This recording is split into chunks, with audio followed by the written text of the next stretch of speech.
väänneltiin ja kiljuttiin ja... Joku rintakin oli sillä. Joo, tää rintakohta meni siis näin sitten, että siinä kun oltiin sitten tämmössä lumipalloasennossa, niin Elisan kannelonit pyörivät Ezran suun alueella. Sun alueella? Hyvin paljon. Okei. Okay.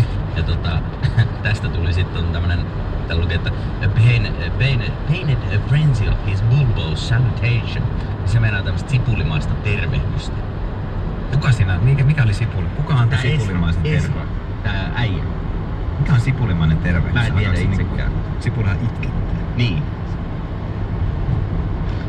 Olisiko siinä jotain tämmöisiä sipulin muotoon viittaavia juttuja tai jotain vastaavaa? Onko se Ezra se mies? Ja Ezra on se mies. Siis viittataanko Sipulilla hänen siis, oliks tää tämmönen niin sanottu nyyttitervehdys? Niin, siis tämmönen teabagkäys. Niin.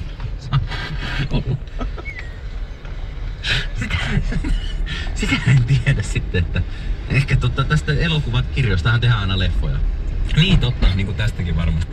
Että varmaan tästä jonkunnäköinen Hollywood-pläjäys sitten tehdään, niin nähdään sitten miten se homma oikein menee. Ei se on helppo kirjoittaa.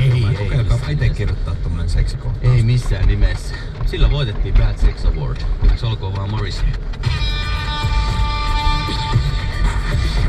Osallistu jälki-istuntoon ATK Panepizza